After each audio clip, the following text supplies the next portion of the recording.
É a minha convicção, não sou um especialista na política. Eu estudo ciência política, não sou um especialista na política.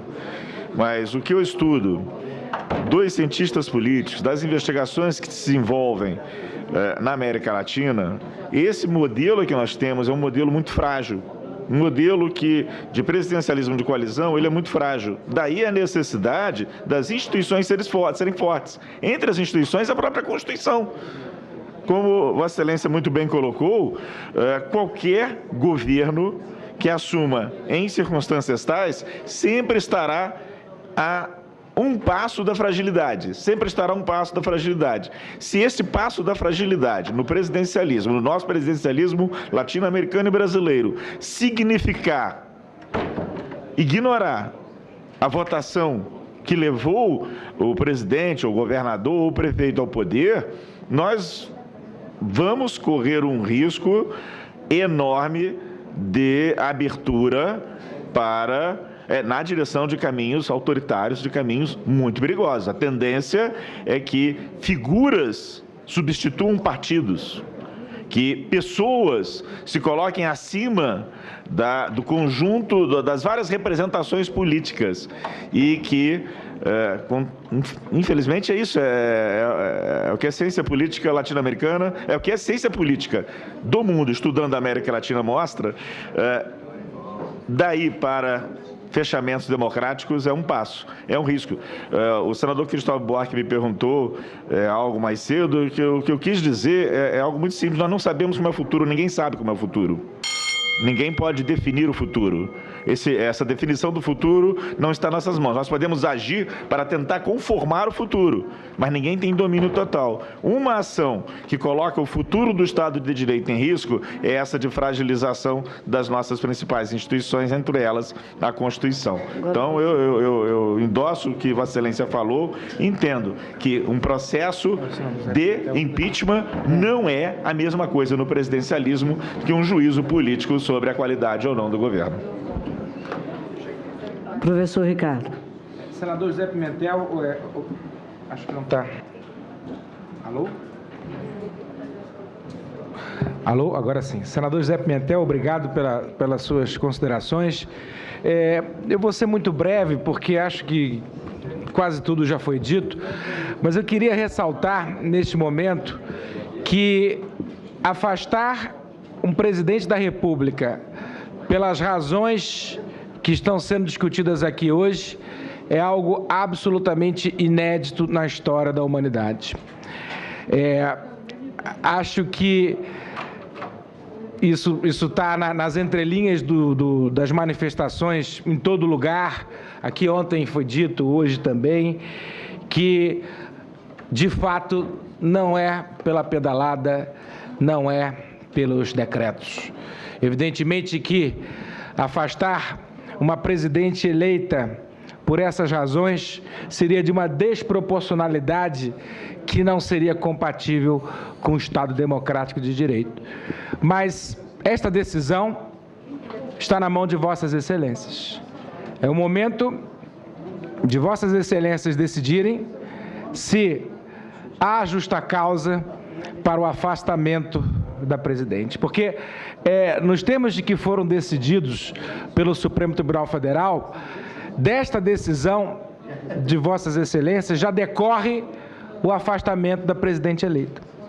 E pelas razões que nós estamos discutindo aqui hoje.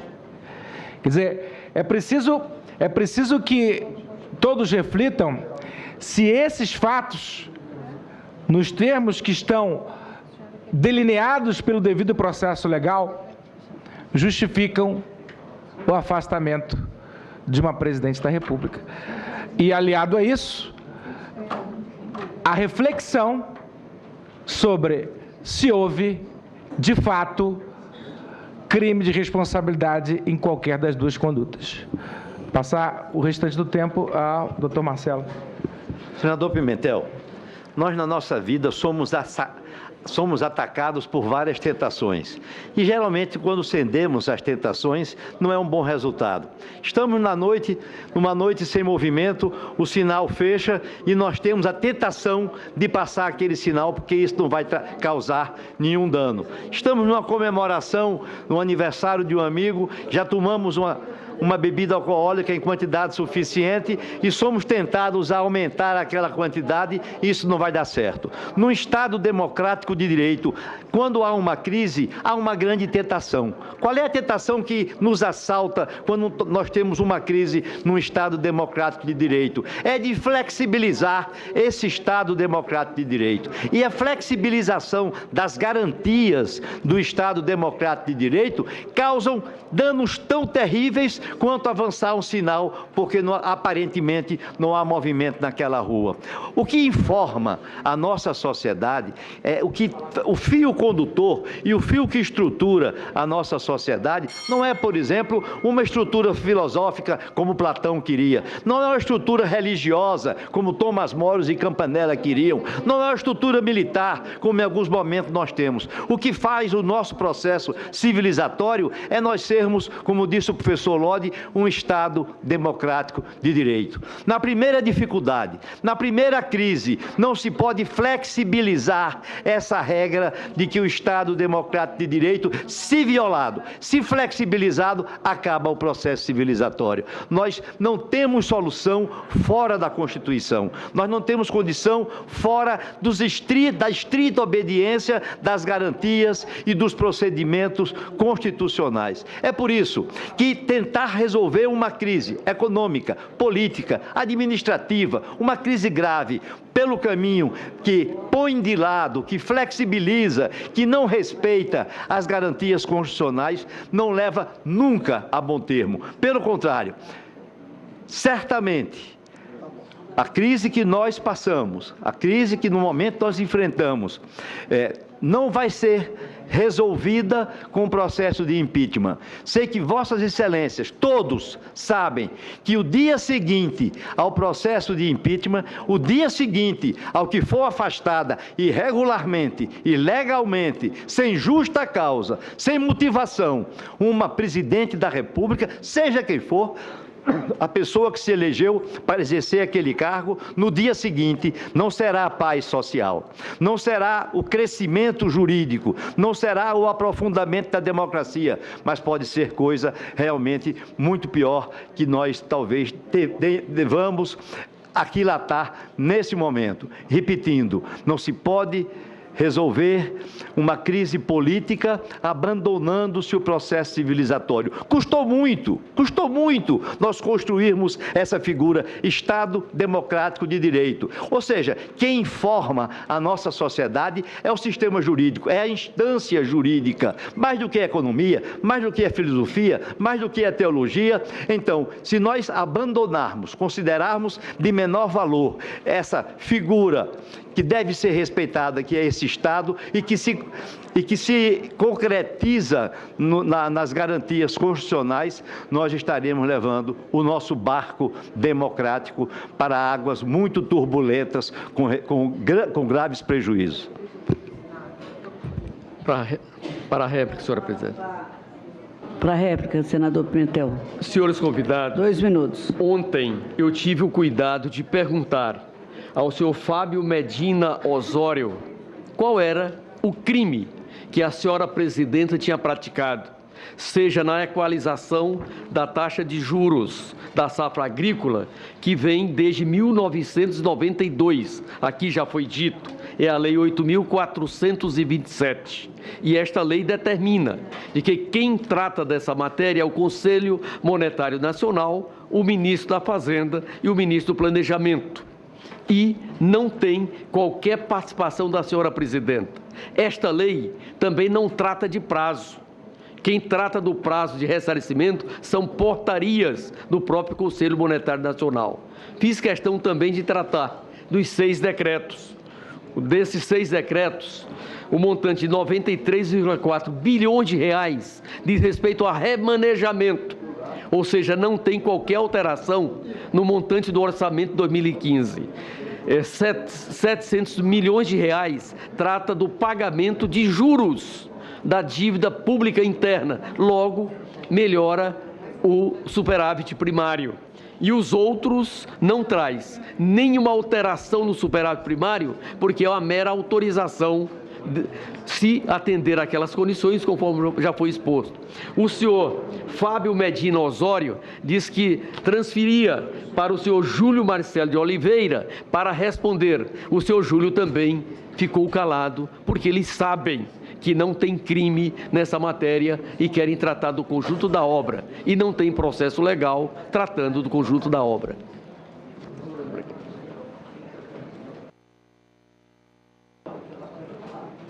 Claro. Pode falar. Obrigado, presidente. Obrigado, senador José Pimentel.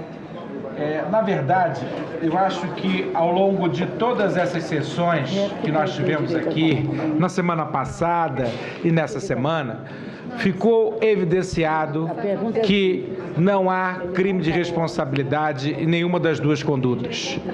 Nem o atraso no pagamento das subvenções econômicas do Plano Safra se traduz em crime de responsabilidade, tampouco a edição dos 6 decretos que abrem crédito suplementar.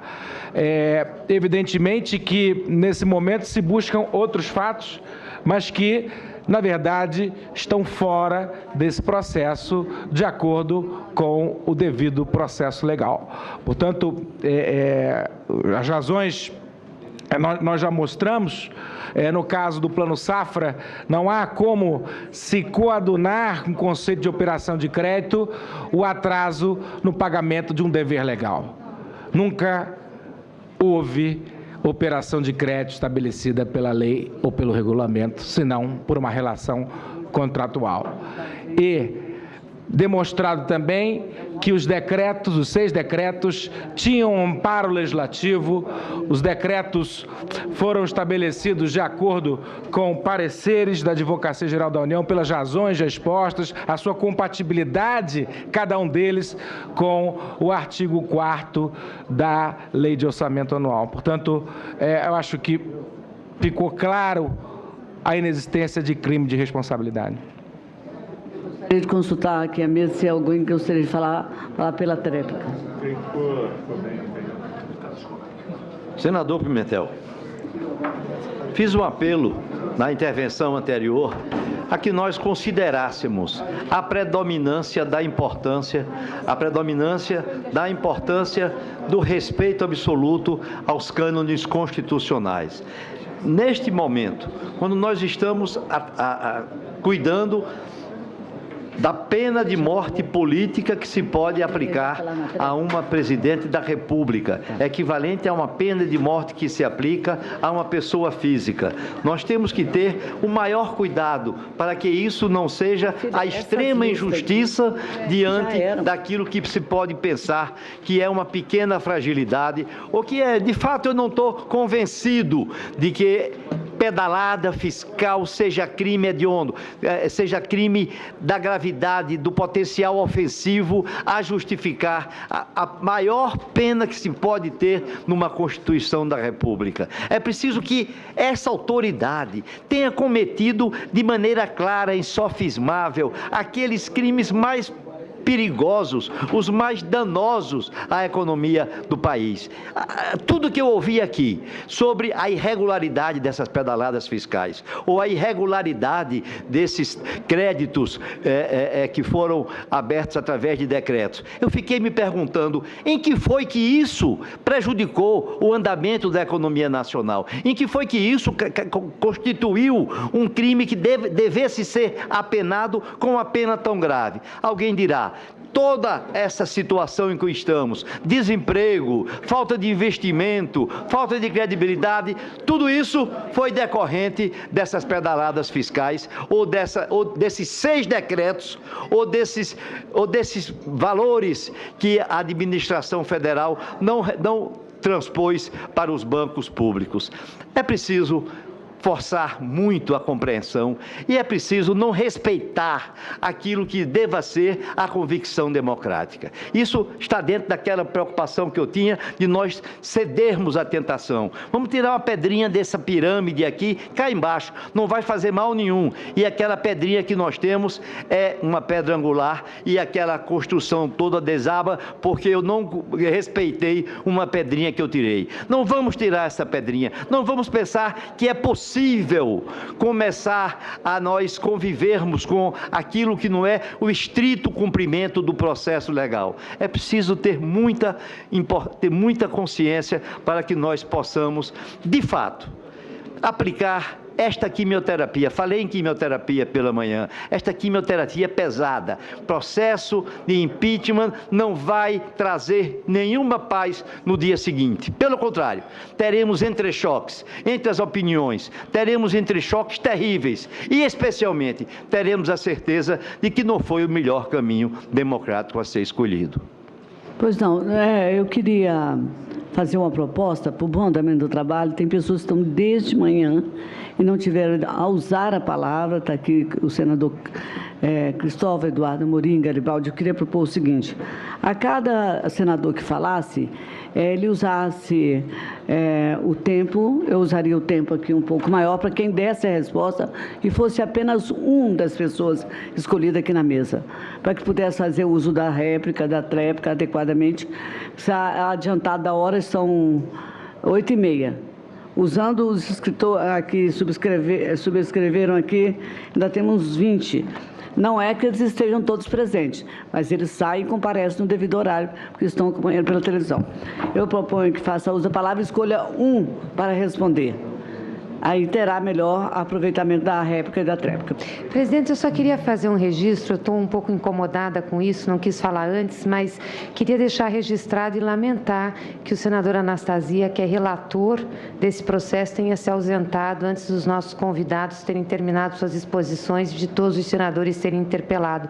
Não me parece correto por parte do relator não ouvir os argumentos de defesa até o final. Então, eu queria deixar isso registrado e amanhã, com certeza, na presença dele, nós falaremos a respeito. Está registrado. Eu passo a palavra ao senador Moca. 5 minutos. Senadora Rosa, eu peço que Vossa Excelência não conte ainda o tempo, porque é preciso dar uma explicação para a senadora Gleice. Eu acho que ela não estava presente, mas o senador relator, Anastasia, aqui falou para quem estava presente, pediu desculpas, porque ele precisava sair naquele momento para aprontar o relatório dele. Falou com cada um dos expositores e se colocou, inclusive disse que só não ficaria mais, porque realmente ficou o máximo do tempo que ele podia. Eu